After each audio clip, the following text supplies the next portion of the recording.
Com isso aqui, você agora tem material suficiente, gratuito. Você não pagou nada pra isso. Eu ia dar isso aqui só pra quem é assinante, mas eu resolvi trazer pra vocês aqui ao vivo, gratuitamente, ciente de que os assinantes vão entender que esse conteúdo não era pra ficar fechado na comunidade, pra que vocês percebam quem está agindo e como.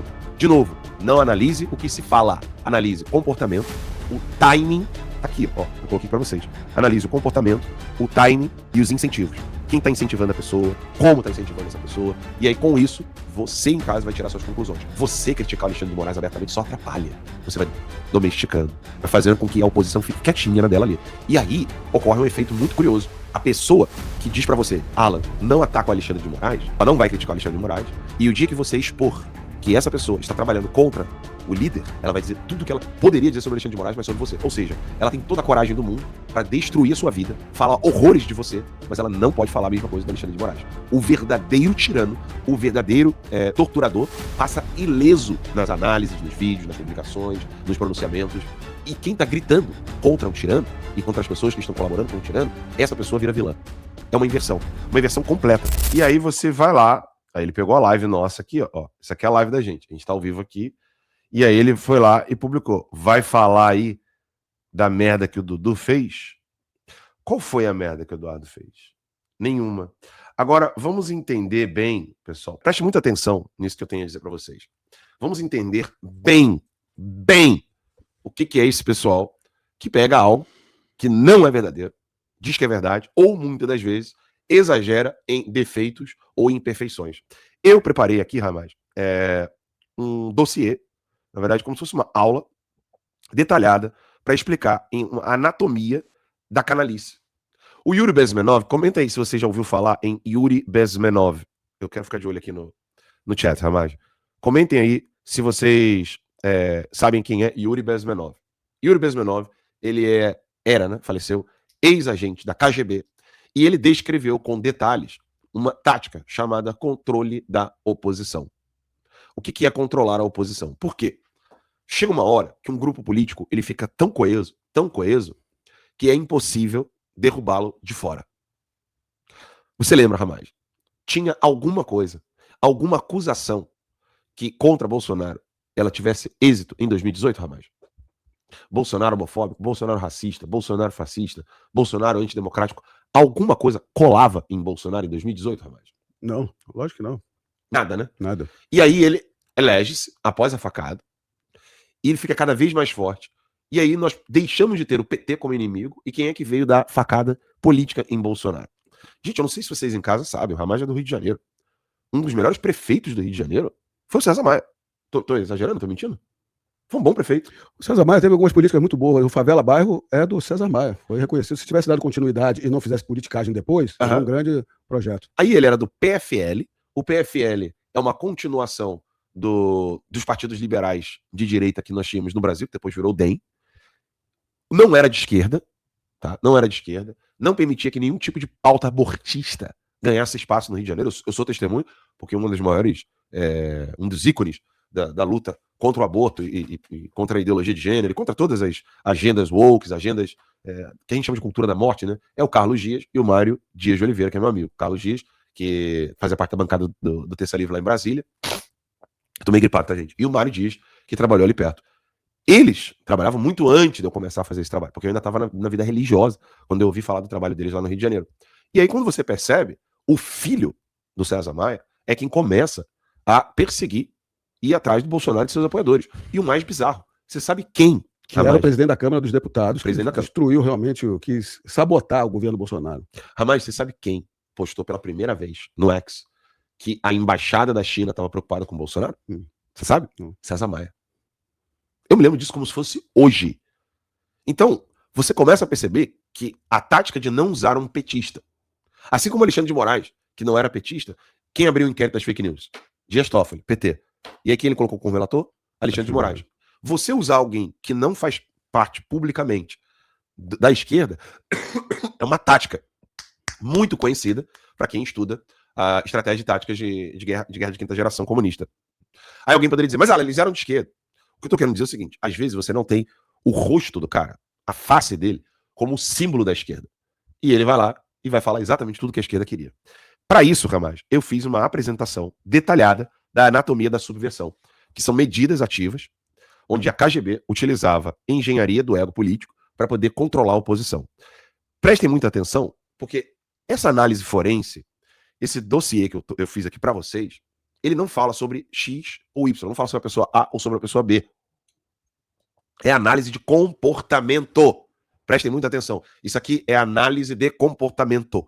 É óbvio que vocês vão identificar inúmeras pessoas, mas isso aqui é análise de comportamento. Então vá lá, chama o seu amigo, fala para ele que a timeline já começou e ele precisa urgentemente acompanhar isso aqui. Então vamos lá. O que é a doutrina da oposição controlada? Esse conceito soviético, ele não é para destruir, tá? O inimigo frontalmente. Não é para chegar ali e falar assim, ó, vamos acabar com o Bolsonaro, vamos esfaquear o Bolsonaro. Não, isso aí cria mártires. Isso aí cria pessoas que viram símbolos.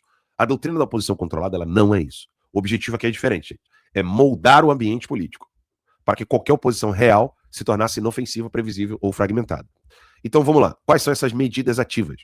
Que é Aktivnie Meroprivayatia, que é desinformação estratégica, isso é russo, tá? Infiltração de movimentos, manipulação psicológica, criação de narrativas forjadas e uso de agentes de influência. O que é o princípio aqui, nessa apresentação sobre a doutrina da oposição controlada? Ao invés de você reprimir a oposição, você infiltra pessoas nessa oposição, você molda essa oposição, ou você acaba domesticando essa oposição. Então vejam só, não é só infiltrar, não é só moldar e não é só domesticar, são as três coisas ao mesmo tempo. Então uma pessoa pode ser infiltrada, a outra não, a outra pode ser só moldada a mentalidade do tirano, no caso de quem está no poder, e a outra foi só domesticada. O que quer dizer domesticada? Não fala do Alexandre de Moraes, não. Pra que falar do Alexandre de Moraes? Mas, Alan, você criticar o Alexandre de Moraes abertamente só atrapalha. Você vai domesticando, vai fazendo com que a oposição fique quietinha na dela ali. E aí ocorre um efeito muito curioso. A pessoa que diz pra você, Alan, não ataca o Alexandre de Moraes, ela não vai criticar o Alexandre de Moraes, e o dia que você expor que essa pessoa está trabalhando contra o líder, sabe o que ela vai dizer? Ela vai dizer tudo o que ela poderia dizer sobre Alexandre de Moraes, mas sobre você. Ou seja, ela tem toda a coragem do mundo para destruir a sua vida, falar horrores de você, mas ela não pode falar a mesma coisa do Alexandre de Moraes. O verdadeiro tirano, o verdadeiro torturador, passa ileso nas análises, nos vídeos, nas publicações, nos pronunciamentos. E quem está gritando contra o tirano e contra as pessoas que estão colaborando com o tirano, essa pessoa vira vilã. É uma inversão completa. Só que piora, tá, gente? Eu quero mostrar aqui para vocês. A matriz dessa intervenção e como que ela funciona. Aqui eu peguei um exemplo que é a Operação Trust, nos anos 20, tá? 1920. Ela foi uma operação forjada, ela não existiu. A OGPU, que é a antiga KGB, criou uma falsa frente anti-bolchevique. E o objetivo era atrair opositores reais e exilados para armadilhas letais, ou seja, matá-los. Controle total. Um paralelo a isso aí, você inventar que vai ter um golpe de Estado. É igualzinho que aconteceu na Operação Trust. Porque aí você pega as pessoas que já estão no exílio, você pega as pessoas que estão no Brasil, que estão sofrendo, você joga essas pessoas na cadeia, você até mata essas pessoas na rua, dizendo que elas estão fazendo um trabalho terrorista. A Primavera de Praga foi uma outra operação desse controle de oposição em 1968. Qual foi o método utilizado? Monitoramento, relatórios alarmistas, repressão externa militar. Então, o que são relatórios alarmistas?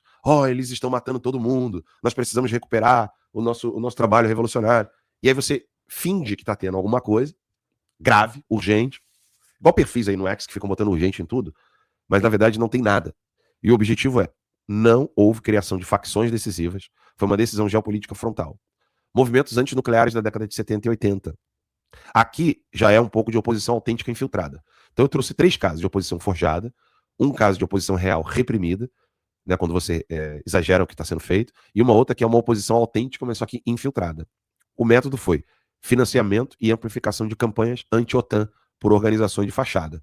Qual é o objetivo? Redirecionar a energia de ativistas ocidentais contra adversários soviéticos. E aí, o Yuri Bezmenov ele fez uma palestra que eu fiz questão de trazer para vocês em detalhes, onde ele mostra a fase 1, a fase 2, a fase 3 e a fase 4 do que ele chama de método de subversão. E aí começa. O primeiro é a desmoralização, demora de 15 a 20 anos, onde você atua na cultura, na educação e nas elites.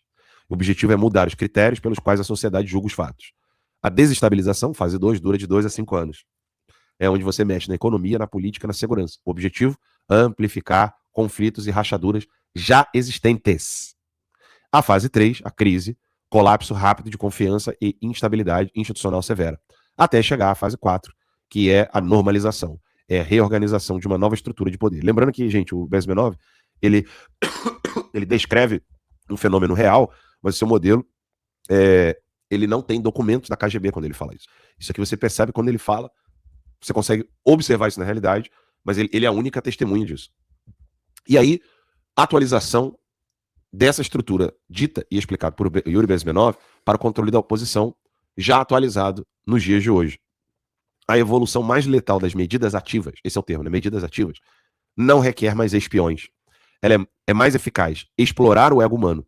Nenhuma operação precisa ordenar um ataque. Basta criar um ecossistema de recompensas.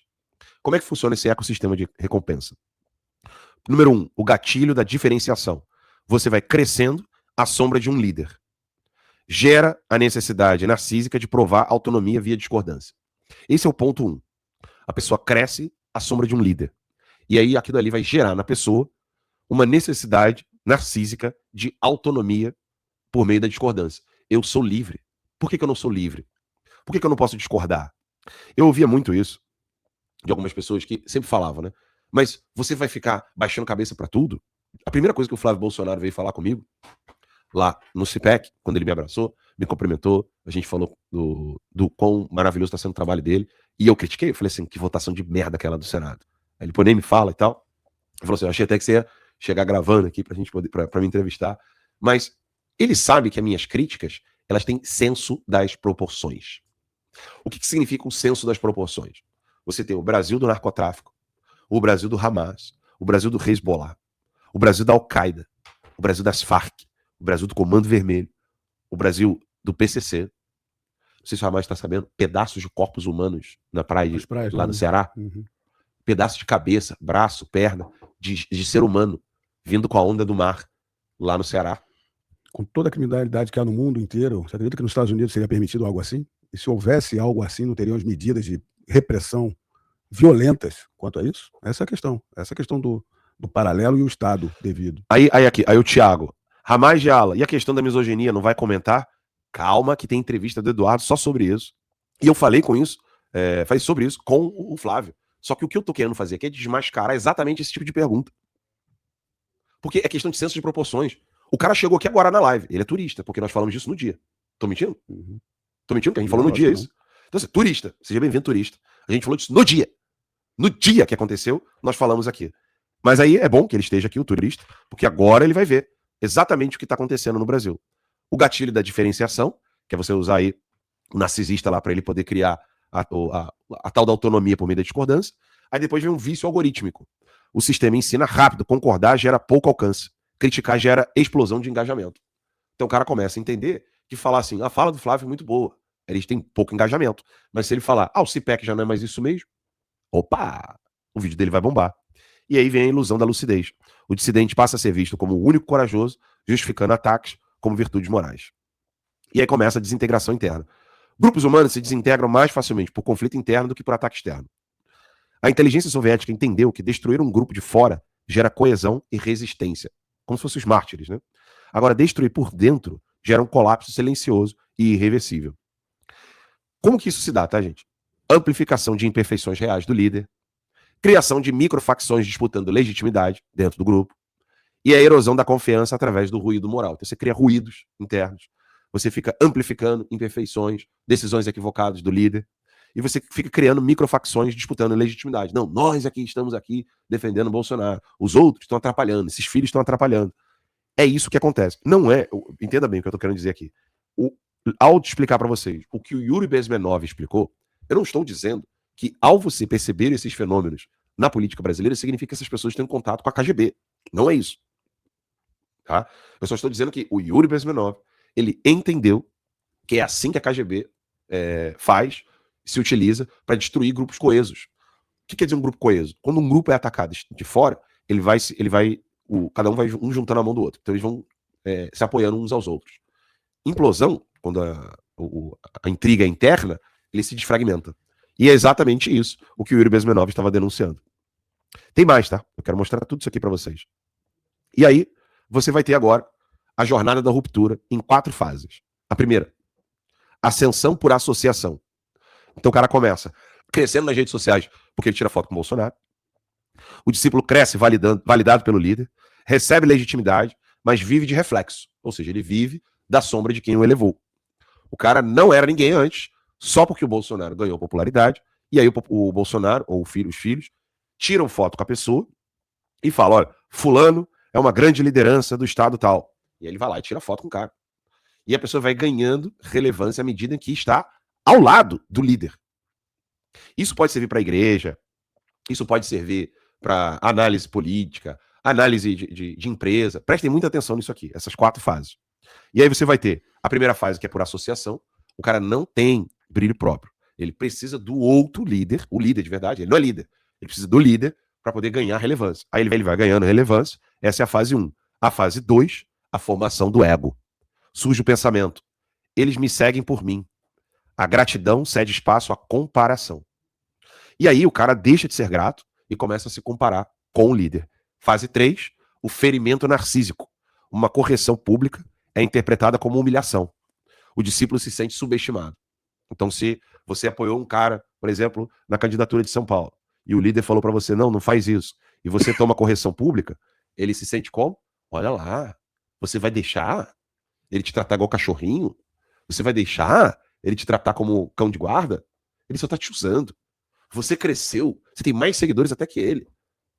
O Nicolas hoje, por exemplo, tem mais seguidores que o Eduardo Bolsonaro. Você vai deixar eles te tratarem assim? Você cresceu por luz própria. Essa é a fase 3. Aí agora vem a fase 4, a dos sussurros. Atores leem a vaidade ferida. Você tem mais futuro que ele. Alimenta a injustiça sem ordenar o ataque. Então não tem ataques, não tem nenhuma estratégia ali. Eles só vão sussurrando. Vocês sabem quem compartilhou o vídeo da Ana Campanholo falando de mim? Danilo Gentili. Então você começa a sussurrar. Então aqueles que odeiam a pessoa, odeiam, porque ela está associada a Bolsonaro, mas porque essa pessoa que está criticando um outro desafeto dele, ele vira e fala assim, pô, que bom, é isso aí, vai lá, fala besteira do ciclano. Essa tática, ela é muito conhecida nos Estados Unidos, que é a tática de controle da oposição. Após essas 4 fases, começa a aceleração algorítmica. E aí vem a fase de 5 a 8. O algoritmo descobre o conflito, a crítica gera mais engajamento que o apoio, falar das coisas que o Bolsonaro fez não dá mais apoio, não dá mais engajamento. Então eu vou falar crítica velada. E aí, a crítica é embelezada, o ataque é reformulado, o movimento precisa amadurecer. São frases que são utilizadas, né? O movimento precisa amadurecer. Usa fatos reais, fora de contexto. Fase 7, formação das facções. A base racha, a energia abandona a missão original e vai para a disputa interna.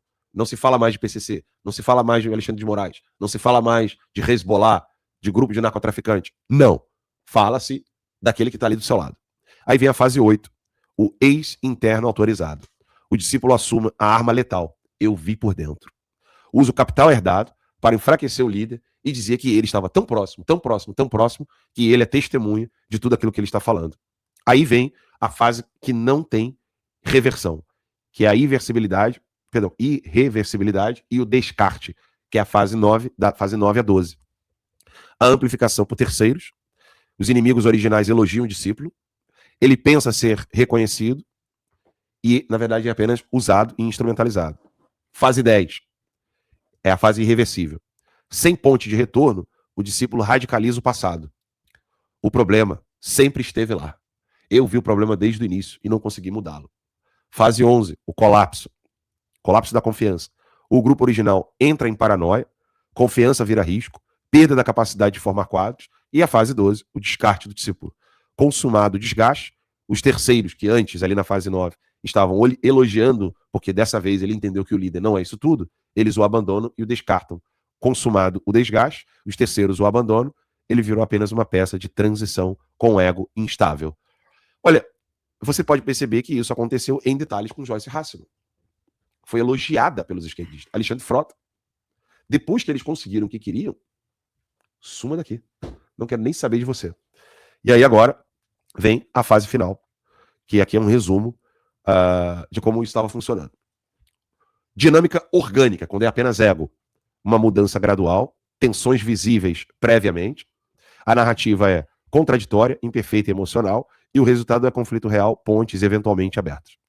Quando é ego, mais exploração sistêmica.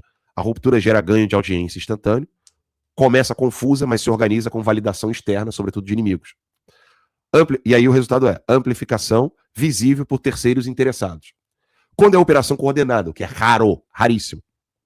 Mudança abrupta, brusca, o timing perfeito, acesso a grandes plataformas, e aí a narrativa é limpa, roteirizada, frase de efeito repetida por rede, todo mundo fala a mesma palavra, e aí o resultado é destruição focada, sincronização milimétrica de discurso.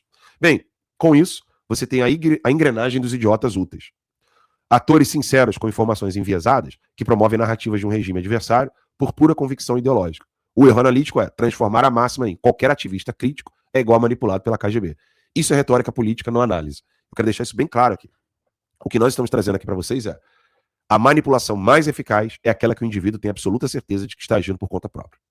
Então não pensem que tem toda uma organização controlada. É só para vocês entenderem bem como funciona esse método. E aqui tem as 5 alavancas da coordenação indireta. A primeira é carência de reconhecimento, fazer o indivíduo sentir que a sua genialidade está sendo sufocada. Você é genial demais para estar nesse grupo. Você está sendo subutilizado. Aí a fase 2, comparação constante, estimular a medição de forças com quem o projetou. Olha só, você está crescendo mais que o seu líder. Olha só, você está sendo mais aceito que o seu líder. E a parte 3, o reforço positivo invisível. Premiar sinais de dissidência com convites, likes, acessos VIP em eventos que o líder jamais seria convidado. E aí vem a linguagem moral, fazer o alvo crer que trair o grupo é um ato de coragem e purificação. É a verdadeira independência. E aí depois vem a queima de pontes, o isolamento, criar condições públicas para que o recuo seja humilhante demais. E aí fica difícil a pessoa voltar, senão ela vai ser humilhada. Bem, o ego cria a ruptura, o sistema decide o que fazer com ela. A subversão começa com o Estado, mas é executada pela vaidade. Nem todo traidor é um agente coordenado, mas todo traidor útil será explorado pelo ambiente. Não analise a opinião, analise o padrão de comportamento, o time e os incentivos que essas pessoas têm quando elas abrem a boca para falar. Com isso, eu deixo bem claro aqui para vocês. Não estou falando de fulano X ou Y. Isso aqui é uma análise para vocês utilizarem em todos os ambientes. Na igreja, no seminário, na paróquia, no trabalho, no ambiente de trabalho, na política local, na política do seu estado, na política de Brasília. Com isso aqui, você agora tem material suficiente, gratuito. Você não pagou nada para isso. Eu ia dar isso aqui só para quem é assinante. Mas eu resolvi trazer para vocês, aqui ao vivo, gratuitamente, ciente de que os assinantes vão entender que esse conteúdo não era para ficar fechado na comunidade, para que vocês percebam quem está agindo e como. De novo, não analise o que se fala, analise comportamento, o timing, tá aqui, ó, eu coloquei para vocês. Analise o comportamento, o timing e os incentivos. Quem está incentivando a pessoa, como está incentivando essa pessoa, e aí com isso, você em casa vai tirar suas conclusões. Não sou eu, nem o Ramagem que vai falar para você o que você deve pensar. Não sou eu, nem Ramagem, nem Eduardo, nem Flávio, que vai dizer para você, você tem que votar no fulano de tal. No máximo, a gente vai dizer aqui, eu confio no Cicrano, eu confio no Beltrano. Eu gostaria de ver a pessoa lá, mas nós não vamos decidir isso por você. Você é livre para tomar suas decisões. A única coisa que nós fizemos aqui nesse programa é entregar essa liberdade para você com orientações, como se fosse uma bússola para o mapa. Você usa se você quiser.